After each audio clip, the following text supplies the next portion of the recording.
the 2014 Atlanta Press Club Loudermilk Young Debate Series, brought to you from Georgia Public Broadcasting. Now, the race for Agriculture Commissioner. Good evening. I'm Randall Savage with WMAZ TV in Macon. We'd like to welcome you to our broadcast and our live studio audience to the Atlanta Press Club Loudermilk Young Debate Series originating from the studios of Georgia Public Broadcasting in Atlanta. This is a debate between the candidates for Georgia's Agriculture Commissioner. Now let's meet those candidates. They are in alphabetical order: Gary Black, who's been the Agriculture Commissioner since 2011. And Chris Irvin is the owner of Deer Court Enterprises, a small construction business. Now let's meet our panelists. Maggie Lee is a freelance reporter specializing in state government and politics. Sarah Panko is the anchor for WRBL-TV in Columbus, Georgia. And Ernie Suggs is a political reporter for the Atlanta Journal-Constitution. The debate will consist of 3 rounds. For more information on the rules, please visit atlantapressclub.org. Now let's get started. In the first round, the candidates will be asked one question from a specific panelist, and one question will be posed to both candidates. Maggie Lee, you get the first question for Mr. Irvin. Hi, Mr. Irvin. A question about water. We've seen a good bit of debate about water in the last couple of years, the water wars, aquifer use, Flint River Drought Protection Act. What water policies would be best for Georgia's farmers? Well, currently we have a situation where the EPA has proposed a new rule that arbitrarily dictates what waterways will fall under the Clean Water Act. So as I am opposed to this rule, we have sufficiently found that our own soil and water conservation districts are very successful at solving these issues on a local level. So as where my opponent here, he has made a power grab to take over those soil and water conservation districts after the governor proposed putting that under the EPA, and the EPA turned that down, recognizing that mandatory compliance and taking it over is necessarily not such a good thing. Mr. Black, rebuttal? Sure. Ladies and gentlemen, we've got a mix-up here on the first question. First of all, there's no power grab by this agency. It's a little administrative work with the budget, and they would have maintained their own integrity, but that's in history, and my opponent's sadly mistaken. But what the real question is all about is Flint River drought protection. We look at how we're going to manage our water wars, no doubt about it. We've got to have responsible policies in the state of Georgia. We've got to find ways to save our aquifers and have good sound water policy. And as a Department of Agriculture, we've been strong advocates. Time, Mr. Black. Mr. Suggs, your question? Yes. For Mr. Black, one of the major issues always in agriculture is cultivating a workforce to help us with the crops and things of that nature, and immigration.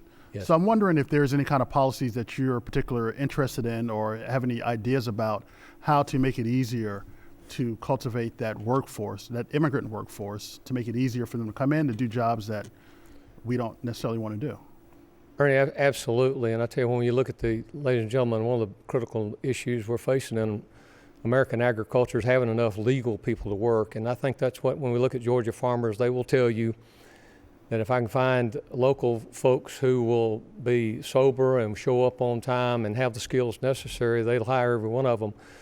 But where the real problem here is at the federal level. We yet have had no action whatsoever in revamping our ill-fated H-2A program, and that's where that should be a priority of Congress. I remember taking the first group of farmers to Washington in 1997. Vidal Union producers try to address some of those changes. We need to make sure that we don't have. We need a Congress that's going to step forward and address this level at the federal level. And I'm absolutely confident to be a strong advocate in that arena, and have testified before Congress 2 times in the past 4 years. Ms. Panko, you may now ask a question for both candidates. Thank you. My question for both of you is, how do we get healthier foods into our homes that are more affordable? Mr. Black, you can start. I'm sorry, Ms. Panko, I didn't hear the question. That's okay. I asked, how do we get healthier foods into our homes that are more affordable?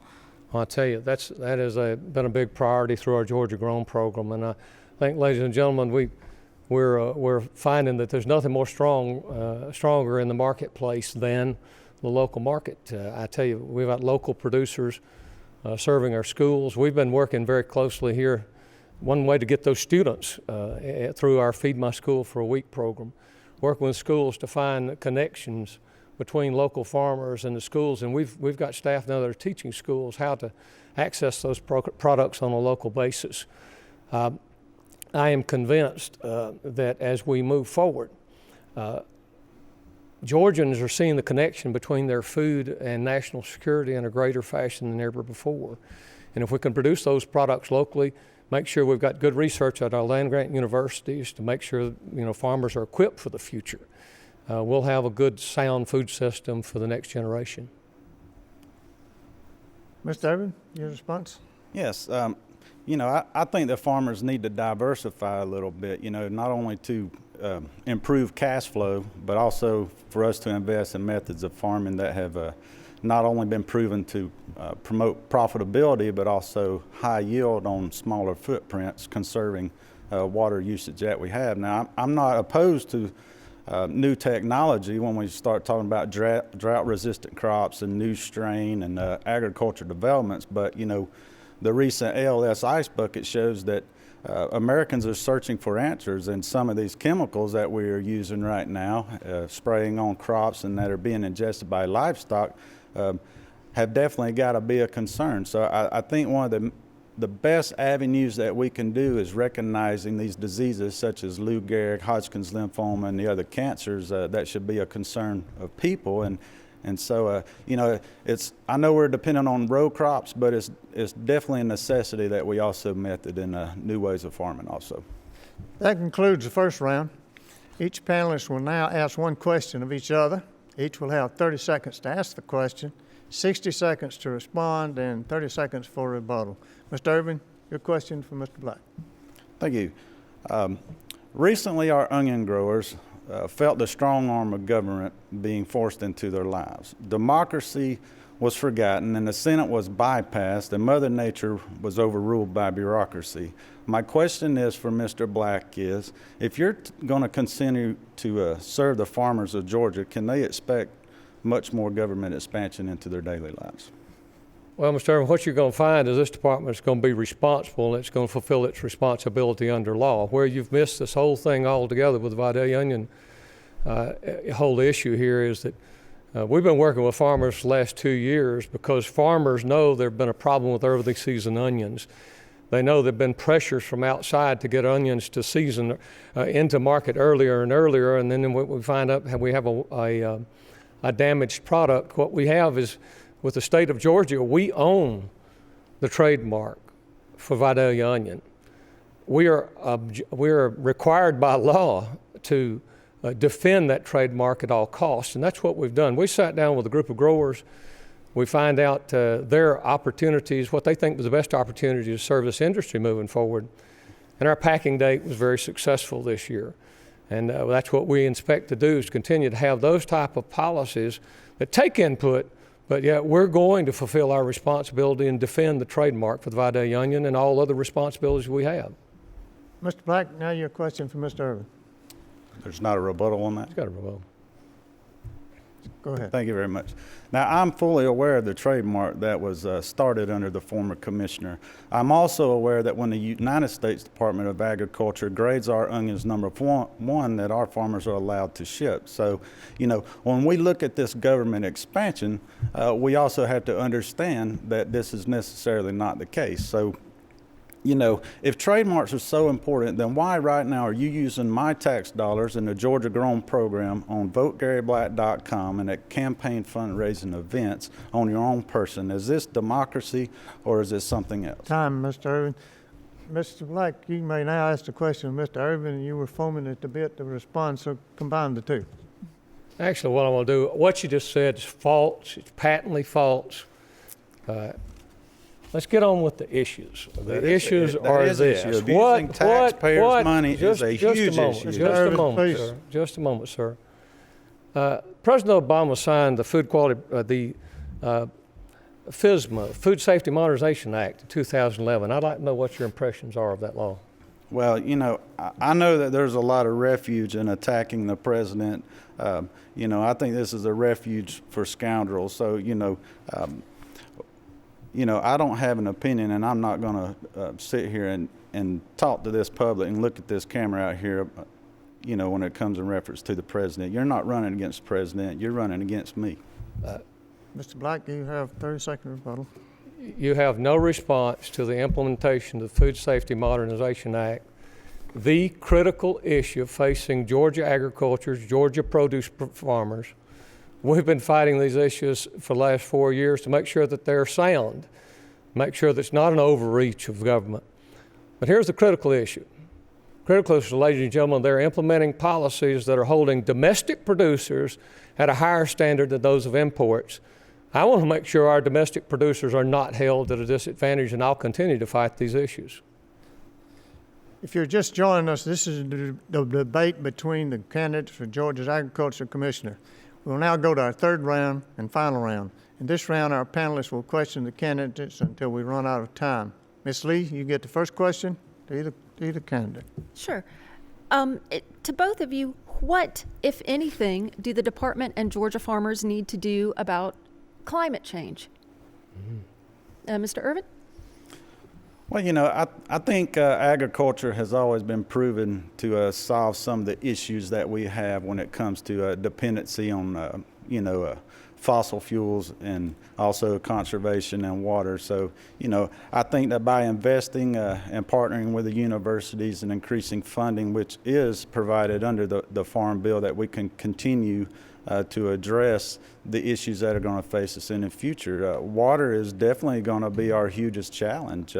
We are learning that right now with, Commissioner Black said, with the Flint River program. We're also going to have that on my side of the river, as they say, when these new nuclear plants come online when it comes to the Savannah corridor. So, we have a great university system. We have a great Department of Agriculture. They have always been proven to work together with entities such as soil and water conservation. And so, I feel that we should build on that and move forward the way we always have. Ms. Lee, do you have a question about the response? Two-thirds, ladies and gentlemen, of our land mass in Georgia are our private forests. And they're making, private landowners are making a great contribution to environmental quality with air quality. I tell you, that's a great asset that we have with these private landowners. I agree, research at land-grant universities is critical, but where we've got to make sure that we have tax policies moving forward in the future so that we make sure private landowners can keep their land. And that's been a big challenge with conversion of farmland over the course of the last generation as Georgia develops. But I'm certainly hopeful that we can continue to promote those sound policies at the Department of Agriculture. They can make sure that we make sure all Georgians know that farmers are the original environmentalists, and they're interested. They are the ones that care for the land. They're the ones that care for the water, and I think that's they want to see a healthy group of Georgians grow up in this next generation. Ms. Panko, your question. Thank you. You guys mentioned it a little bit ago, but about schools and healthy eating. What can the department do to partner with schools in assisting and educating more children on eating healthy? Well, two things that we have underway right now at Feed My School for a Week, where we are partnering with schools, teaching them how to access products from a local basis, working with the community, working with county farm bureaus, cattlemen's associations, so that they can have that connectivity. So we want to see those Georgia-grown meals at Georgia schools all over the state. Working with 13 specific schools right now, but 10 more on a program that we're very excited about. It's called the Georgia-Grown Test Kitchen. With the Test Kitchen, we're using our staff, our culinary staff, and our professionals in nutrition to design recipes that can be used in school systems all across the state. What we're doing, ladies and gentlemen, right now is working with the 10 schools, trying recipes a couple of months out from when Georgia products are available in the marketplace, getting student data on those recipes, and then rolling those recipes out to 180 school systems. We're going to have a dramatic impact of changing the culture of the school lunch program. Ms. Panko? Mr. Irvin, did you want to?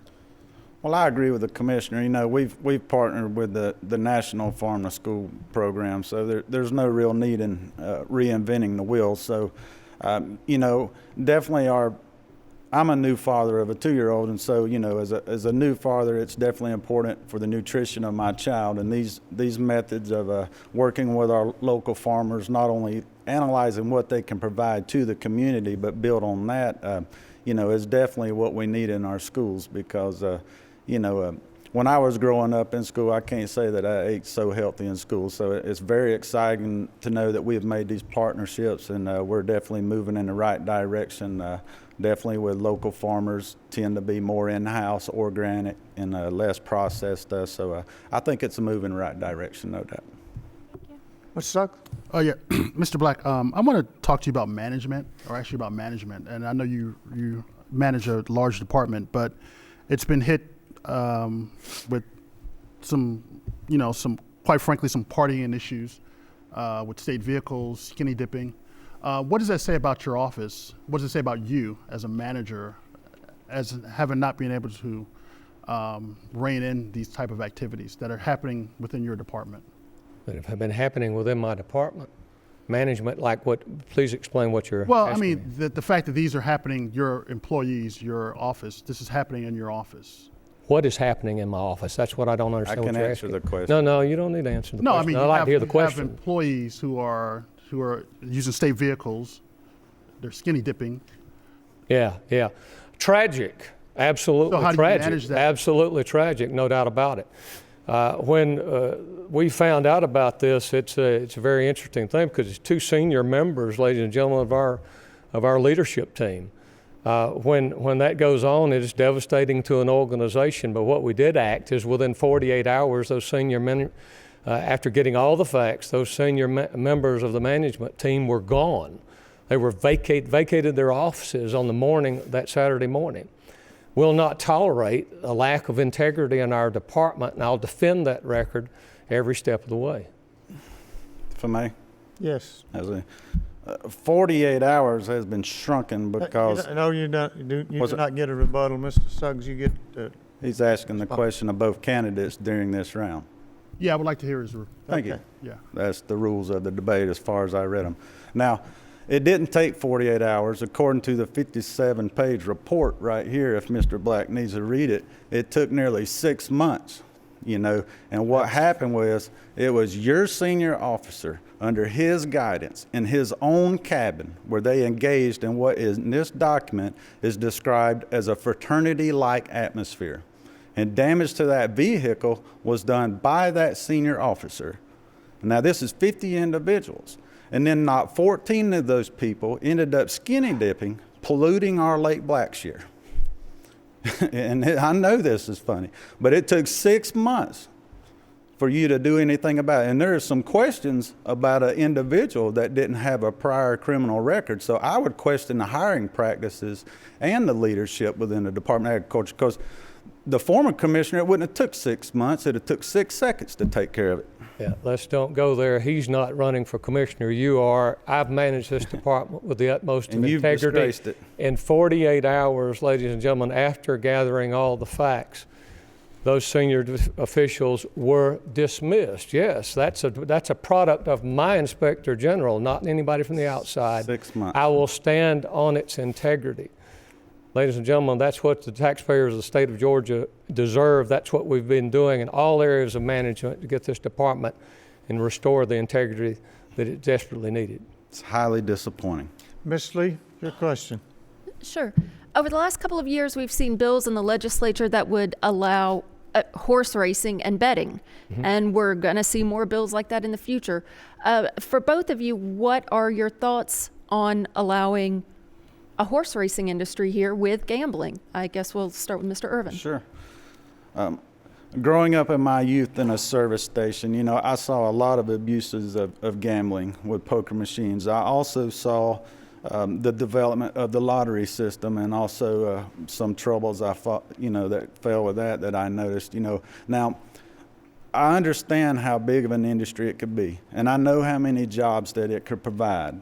And and also other potential track and investors that would actually come to our state. So I think that it would be a slippery slope, but that we could allow certain sanctioned events, maybe every other month, but only for that revenue and for only those events to be handled inside of our state borders, and for it not to be gambling outside of that. Commissioner? Well, ladies and gentlemen, I'm opposed to the issue. First, it's a legislative issue to determine whether or not we can have a vote on it. I'm personally opposed to the issue because I don't think we ought to balance the state's checkbook on another gambling enterprise, and that's what it is.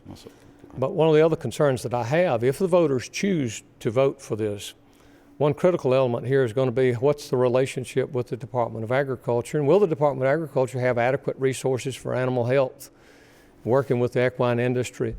And that's one of those, kind of the missing issues comes through when something like this is voted on.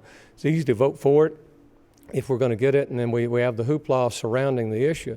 But are we willing to put our money where our mouth is to have the resources to make sure that it's safe, that it's legal, and that Georgians are protected? And so those were my concerns on this issue, and but personally just oppose the issue. Ms. Panko? Thank you. Mr. Black, you can start with this question. What do you see as the biggest challenge this office faces? The challenge we've faced is of course, having a couple of rounds of pretty deep budget cuts, and that we were looking at. I came into office and found that over 10% of our 600 employees were at a salary level of less than poverty. They've been neglected for a generation. Now, I'm thankful that we've been able to, with revenues up just a bit, working with Governor Deal, working with the legislature, we've been able to increase some double-digit percentage points on starting salaries for our consumer protection, those folks that protect you at home in food and meat and plant and all the other regulatory areas of the department. Attracting those wonderful people to come and spend a career with us is a big challenge, but I think we're making progress on salaries. Also, just the overall big challenge all within agriculture is just folks at home understanding a little bit about agriculture and how it impacts their daily lives. And so we've got to continue that strong advocacy role as well. Time, Mr. Black. Mr. Suggs? Yeah, I don't get Mr. Irvin, if I can ask you, Do I get to same answer question, the same yeah. question? Same Oh, question. thank you. Well, I know we've been under budget restraints, and that's definitely reflective in consumer protection issues. Right now, if you look at our fuel inspection process, we have thrown away accountability when it comes to the gas pumps. There's no longer a date or a month or a year of when those inspections have been performed. I would also look at the power grab to take over the soil and water conservation districts that have been standalone for 80 years in the hands of the people is not only disempowering the people, but it's also an attempt to increase the commissioner's budgetary funding. So, and also when you look at the Georgia Grown program that was started in 2006, I would wonder that why, when Mr. Black was given a large amount of money and promised that it would be a standalone program, then why are the taxpayers continuing to fund it every year inside the budget? Mr. Black, 30-second rebuttal. Randall, 30 seconds on that butcher and road bush will be difficult. Your record. First of all, when it comes to Georgia Grown is standalone. There's a Georgia Grown Commodity Commission, ladies and gentlemen. It is outside of the state. Second of all, when we look at this whole mess about soil and water conservation, it has nothing to do with a power grab, has nothing to do about my budget, has nothing to do about my supervision. It's just a bunch of sound bites to try to scare Black, you. we're out of time. $100,000 a year. Mr. Irwin, please. Thank you. That's all the time we have for this round of questions, and candidates will now have 60 seconds for a closing statement, and by random selection, Mr. Black, you go first. Ladies and gentlemen, thank you for joining us, and I'd like to thank Georgia Public Broadcasting, the Atlanta Press Club, and our panelists for providing this opportunity to be with you this evening. I'd also like to thank the voters of Georgia for the privilege of serving as your Commissioner of Agriculture this last 4 years. We've maintained a theme of safe food, strong farms, and responsible government. Your food safety team at the department is stronger than ever before, and they're now better equipped to protect you and I. I work daily, I fight daily for farmers in Georgia to open markets for their products and to establish the Georgia Grown logo, its brand worldwide. I've restored integrity to the budget department, the budget process of the department. We now have online services. We now have online licenses. We built the system, ladies and gentlemen, and it works. I'm Gary Black, Commissioner of Agriculture. I'd be honored to earn your vote on November 4. Mr. Irvin, 60 seconds. I also want to thank the Atlanta Press Club and this time-honored tradition. My mission is to protect, preserve, and grow Georgia's agriculture. The mass recalls of peanut butter that have led to deaths around the country and the recent listeria found in pitted fruit recalls should be a concern of everyone.